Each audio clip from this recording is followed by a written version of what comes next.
जैन भाइयों, TA army की जो भाई भी तैयारी कर रहा है ना, इस वीडियो में पूरा बताऊंगा रनिंग निकालने की ट्रिक। जी हाँ, इस वीडियो में तुम आए हो नए तो पक्का लाइक और एक कमेंट तो पक्का करें। अगर तुमने कोई भी फॉर्म भरे हैं अब और तुम साथ में अदर भर्ती में भी जाना चाहते हैं, जैसे कि अभी नवंबर में और दिसंबर में टीए आर्मी की भर्ती ओपन रैली आने वाली है, इस वीडियो में मैं पूरा बताने वाला हूँ कि आखिर आपने जो झुंड में खड़े होते हैं जहाँ पर लगभग 200-250 का बैच बनता है, उस बैच में तुमने रनिंग कैसे निकालनी है।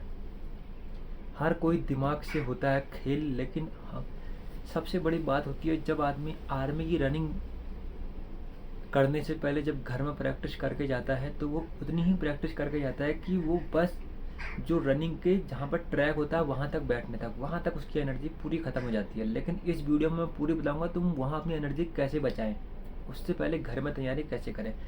घर में तुमने सबसे पहले लगभग आर्मी की दौड़ निकालने के लिए 3 टाइम तो रनिंग करनी ही पड़ेगी। अगर तुम सोच रहे हो यार मैं किसी दिन सुबह सो जाऊँ या या मैं दिन में दौड़ लूँ, उससे बिल्कुल कुछ भी नहीं मिलने वाला है। तुम्हें एक नियमित रनिंग करनी ही पड़ेगी, डेली तुमको रनिंग करनी ही पड़ेगी, अपना शरीर गलाना ही पड़ेगा। क्योंकि जब आदमी ज़्यादा दौड़ता है तो फैट गल जाता है, और तुमने एक एथलीट बंदे देखे ही होंगे वो उतने मोटे तगड़े नहीं होते। सबसे पहले तुमने सुबह उठना है, सुबह 4 बजे से। सुबह 4 बजे उठ कर तुम्हें लॉन्ग रनिंग करनी है। लॉन्ग रनिंग में तुम 3-4 किलोमीटर पूरा लंबा मार सकते हो। अगर तुम बिगिनर हो, एकदम नए हो, तो आराम आराम से फर्स्ट दिन 2 किलोमीटर 2.5 किलोमीटर एकदम लंबा खींचें। लेकिन ये अभी बात हो रही है बिगनर की।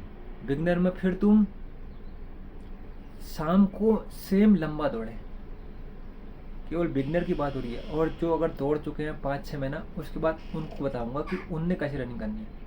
जो भी बिगनर है एकदम नए हैं, शाम को फिर रनिंग करें, धीरे धीरे करके हमें सांस गलाएं, अपनी सांसों में कंट्रोल करें, क्योंकि हमारी सांसों में कंट्रोल होता है तभी हम आगे भी रनिंग कर पाते हैं। सांसें गलनी चाहिए बिल्कुल, तुम्हें पता ही नहीं लगना चाहिए तुम रनिंग करते समय तुम रनिंग कर रहे हो या नहीं। सांस बिल्कुल फूलनी ही नहीं चाहिए। जहाँ तक है पूरी कोशिश करें कि नाक से सांस लेने की, लेकिन लास्ट समय में मुँह खुल ही जाता है, उसमें कोई बात नहीं। लेकिन जहाँ तक है, लगभग तुम अगर 1600 मीटर की तैयारी कर रहे हो तो लगभग 3.5 जो राउंड होते हैं 400-400 मीटर के, उसमें मुँह बंद ही रखने की कृपा करें। उससे तुम्हारा जो बॉडी स्ट्रेंथ है वो बना रहेगा और ताकत कम खर्च होगी। और जो अभी बिगिनर नए हैं उनको मैंने बता दिया सुबह शाम लॉन्ग रनिंग करें, और अभी 1600 ना मारें। 1600 वो तब मारेंगे जब उनकी 1 महीना लगातार लॉन्ग रनिंग हो जाएगी सुबह शाम। 1600 मारने के लिए उनको फिर एक दिन ग्राउंड में जाना पड़ेगा, जहाँ पुराने खागड़ बैठे पड़े हैं जो रनिंग के होते हैं बादशाह, वहाँ तुमको रनिंग करनी पड़ेगी। उनमें तुम्हें डर ख़त्म करना पड़ेगा। अब बताने वाला हूँ मैं नए वालों को। नए वाले जहाँ तक है, सुबह लॉन्ग रनिंग करें लगभग 3 किलोमीटर, उतना तेज नहीं, लेकिन उसके बाद उनके लिए एक फैक्ट की बात है, 9 या 10 बजे, चाहे आपने नाश्ता कर लिया हो, कुछ भी किया हो, तुम्हारे अंदर अगर कुव्वत है ना, तुम नाश्ता के बाद भी रनिंग कर लोगे। 9-10 बजे के टाइम तुम ग्राउंड जाओ, वहाँ 1600 मीटर चाहे कोई हो या ना हो ग्राउंड में तुम मारो, उसके बाद देखो तुम रिजल्ट। उसके बाद सेम शाम को तुम अपनी लॉन्ग रनिंग मारो 2-3 किलोमीटर जितना तुम्हें मारना है, लेकिन 3 टाइम दौड़ो। और इसमें महत्वपूर्ण बात यह होने वाली कि छाती का भी विशेष ध्यान रखें, क्योंकि आर्मी में जो छाती नपती है वो बहुत कठिन तरीके से नपती है, बिल्कुल नीचे से नापते हैं और कस के नापते हैं। ये पैरामिलिट्री फोर्स नहीं है जहाँ आसानी से तुम्हारी छाती 82-85 तक निकल जाती है, वहाँ 77-80 के बीच ही छाती निकलती है। और तुम्हें पता है रनिंग करने वाले की छाती इतनी ज़्यादा नहीं होती। तो डेली चारपाई में पाँव रखकर अपने डिप से मारें, और छाती के जो पीछे बैक साइड होता है, जो विंग्स होते हैं आपके हाथ के, उसको ज़्यादा बढ़ाने का प्रयास करें। यानी कि तुम्हारी छाती आगे को खोल के तुम्हारी छाती निकल जाएगी। कई बंदे ऐसे बाहर भी होते हैं जो बिल्कुल आगे छाती के दम पर जाते हैं।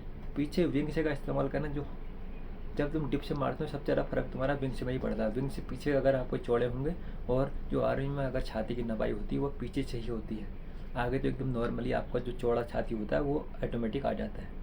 तो छाती के लिए जो एक्सरसाइज पक्का करें। और जहाँ तक वेट है, वेट तो 50+ नॉर्मली सबका होता है, उसमें ध्यान ना दें। और अपना खाना पीना भी ठीक रखें। कोई बात नहीं भाई, अब रनिंग करने वालों को इतनी तगड़ी डाइट तो मिल नहीं पाएगी। मतलब रनिंग तो वही आदमी करता है ना यार, जो थोड़ा बहुत मिल जाए खाना पीना सुबह शाम दिन में। हम भी ऐसे ही थे, हम भी ऐसे ही पहले हमने भी ऐसी रनिंग करी है, लेकिन गर्मी के टाइम में पी रहे हो तो ग्लूकोज पक्का पिए। इसके अलावा तुम्हें कौन सी जानकारी चाहिए और तुम टी आर्मी की भर्ती कौन सी जोन में आते हो मुझे पक्का बताएं। इसी के साथ दोस्तों वीडियो करता समाप्त है। जय हिंद, जय भारत।